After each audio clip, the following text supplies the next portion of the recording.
नमस्कार। आज हम भारत में अध्यादेश यानी ऑर्डिनेंस लाने की जो शक्ति है उस पर थोड़ी गहराई से बात करेंगे। आजकल ये काफी चर्चा में भी है, खासकर ये चिंता कि कहीं इसका गलत इस्तेमाल तो नहीं हो रहा। क्या सरकारें इसे मतलब संसद को बाईपास करने के एक आसान रास्ते की तरह देख रही हैं? हमारे पास अध्यादेश शक्तियों का दुरुपयोग और संवैधानिक सुरक्षा उपाय नाम के एक लेख के कुछ खास हिस्से हैं। इन्हीं से हम समझेंगे कि भाई संविधान इसे कैसे रोकता है और अदालतों ने इस पर क्या कहा है।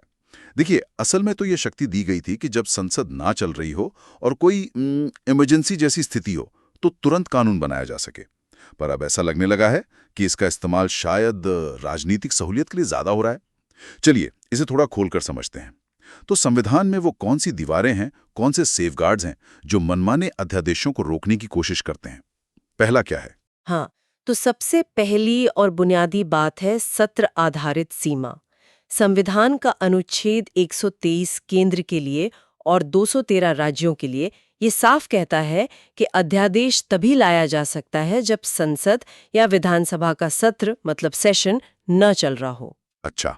मकसद साफ है, ये रोजमर्रा का कानून बनाने का तरीका नहीं है, ये एक तरह की इमरजेंसी व्यवस्था है। ठीक है, मतलब जब संसद या विधानसभा काम कर रही हो तब अध्यादेश नहीं आ सकता। लेकिन मान लीजिए अध्यादेश आ गया तो क्या वो हमेशा के लिए लागू रहता है? नहीं, बिल्कुल नहीं। यही दूसरी दीवार आती है, समय की पाबंदी। अनुच्छेद 123(2) कहता है कि जैसे ही संसद या विधानसभा का सत्र दोबारा शुरू होता है, उसके 6 हफ्तों के अंदर उस अध्यादेश को पास करवाना होगा। 6 हफ्ते बस? हाँ, बस 6 हफ्ते। अगर ऐसा नहीं होता तो वो अध्यादेश अपने आप खत्म हो जाएगा, लैप्स हो जाएगा। अच्छा। और अगर वो खत्म भी हो जाए, लैप्स हो जाए, तो क्या उसे सदन के सामने रखने की जरूरत पड़ती है या उसे बस मतलब भुला दिया जाता है? नहीं, नहीं, उसे भुलाना नहीं है। ये तीसरा अहम नुक्ता है, सदन के सामने रखने की अनिवार्यता। कृष्ण कुमार सिंह बनाम बिहार राज्य का जो 2017 का केस था, उसमें सुप्रीम कोर्ट ने कहा कि पारदर्शिता के लिए और रिकॉर्ड के लिए भी खत्म हो चुके अध्यादेश को सदन में रखना जरूरी है। रखना पड़ेगा। हाँ, ऐसा न करना संवैधानिक प्रक्रिया का एक तरह से मजाक उड़ाना है। और ये फैसला कौन लेता है? क्या अध्यादेश लाना है या नहीं? क्या ये सिर्फ राष्ट्रपति या राज्यपाल का अपना फैसला होता है, वो अपनी मर्जी से कर सकते हैं? नहीं, ये चौथा सुरक्षा कवच है। अनुच्छेद 74 और 163 के मुताबिक राष्ट्रपति और राज्यपाल को मंत्री परिषद यानी कैबिनेट की सलाह पर ही काम करना होता है। अच्छा। तो अकेले अपने मन से फैसला लेने का सवाल ही नहीं उठता। ये एक तरह का चेक है, रोक है। लेकिन यहाँ एक बड़ा सवाल है जिसका जिक्र अक्सर होता है। क्या एक ही अध्यादेश को बिना सदन से पास कराए बार बार जारी किया जा सकता है? मान लीजिए 6 हफ्ते में पास नहीं हुआ तो क्या सरकार फिर से वही अध्यादेश ले आए? ये सबसे चिंताजनक बात थी पहले, और इस पर पांचवा और शायद सबसे मजबूत रोक लगाई गई, बार बार जारी करने पर पाबंदी। वो डीसी वाधवा बना बिहार राज्य का 1987 का मामला बहुत मशहूर है इस बारे में। हाँ, मैंने सुना उसके बारे में। बिहार में तो मतलब कमाल ही हो गया था।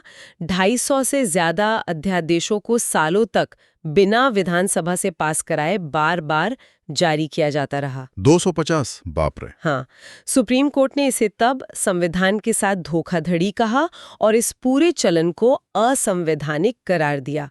सोचिए, बिना बहस, बिना मंजूरी सालों तक कानून चलते रहे। ये तो वाकई मतलब हैरान करने वाला था। तो ये तो हुई संविधान की बात कि कैसे नियम कायदे बनाए गए हैं, पर सवाल यह है कि जब इन नियमों को तोड़ा मरोड़ा गया या उनका गलत इस्तेमाल हुआ तब कोर्ट्स ने क्या किया? न्यायपालिका का रोल यहाँ कितना अहम रहा है? देखिए, न्यायपालिका का रोल बहुत ही महत्वपूर्ण रहा है। पहला तो यही, जैसा डीसी वाधवा मामले में हुआ, बार बार अध्यादेश जारी करने की जो प्रथा थी उसे खत्म करना। कोर्ट ने साफ कहा कि ये विधायिका को मतलब लेजिस्लेटर को दरकिनार करने का तरीका है और ये बिल्कुल नहीं चलेगा। और क्या अदालतें इस बात पर भी सवाल उठा सकती हैं कि अध्यादेश लाने की जरूरत थी भी या नहीं, जिसे कहते हैं राष्ट्रपति या राज्यपाल की संतुष्टि या सेटिस्फैक्शन? हाँ, बिल्कुल। ये दूसरा अहम कदम है अदालतों का, संतुष्टि की न्यायिक समीक्षा। पहले ऐसा माना जाता था कि अगर राष्ट्रपति या राज्यपाल संतुष्ट हैं कि अध्यादेश जरूरी है तो अदालत उस पर सवाल नहीं कर सकती। वो एक तरह से फाइनल था। हाँ, मतलब सरकार ने कह दिया जरूरी है तो है। हाँ, कुछ ऐसा ही। लेकिन कृष्ण कुमार सिंह केस जो था 2017 का, उसने इसे बदल दिया। कोर्ट ने कहा कि ये संतुष्टि भी जांची जा सकती है, न्यायिक समीक्षा के दायरे में आती है।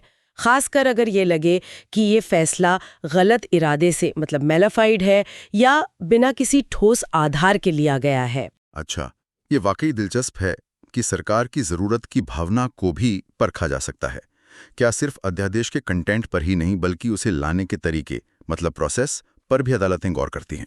बिल्कुल। तीसरा बिंदु यही है, प्रक्रिया में हेरफेर की जांच। अदालतें ये भी देखती हैं कि कहीं अध्यादेश लाने की जो प्रक्रिया है उसका गलत इस्तेमाल तो नहीं हो रहा किसी राजनीतिक फायदे के लिए।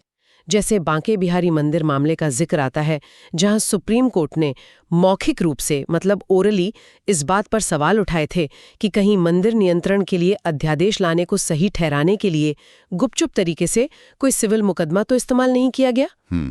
मतलब तरीका भी सही और पारदर्शी होना चाहिए। यानी अदालतें लगातार ये याद दिलाती रहती हैं कि भाई कानून बनाने का असली काम तो संसद या विधानसभा का ही है। एकदम सही।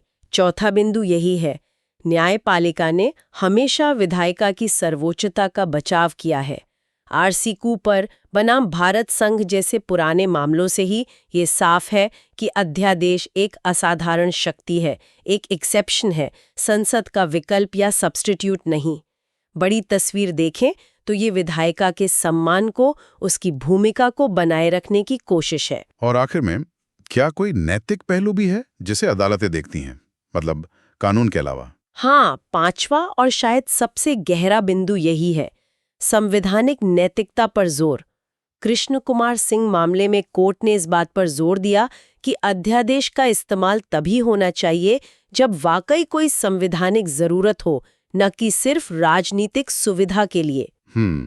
जरूरत और सुविधा में फर्क है। बिल्कुल। ये एक अहम सवाल उठाता है कि शक्ति का इस्तेमाल सिर्फ कानून के दायरे में ही नहीं बल्कि संविधान की जो मूल भावना है, जो नैतिकता है, उसके दायरे में भी होना चाहिए। तो कुल मिलाकर बात यह है कि अध्यादेश एक ताकतवर हथियार जरूर है सरकार के पास, लेकिन संविधान और अदालतों ने इसके गलत इस्तेमाल को रोकने के लिए कई ब्रेक्स और चेक्स लगाए हुए हैं। हाँ, सार यही है कि संविधान का जो संतुलन है वो बना रहे। इसके लिए जरूरी है कि अध्यादेश का इस्तेमाल बहुत कम हो, सही वजहों से हो और पूरी पारदर्शिता के साथ हो। सरकारें शॉर्टकट न अपनाएं, इसके लिए अदालतों का सजग रहना हमारे लोकतंत्र के लिए बेहद जरूरी है। बिल्कुल। और श्रोताओं के लिए जाते जाते सोचने वाली बात ये छोड़ जाते हैं, संविधान और अदालतों की इन तमाम कोशिशों के बावजूद क्या ऐसा लगता है कि अध्यादेश की शक्ति का गलत इस्तेमाल रोकने के लिए कुछ और भी किया जा सकता है?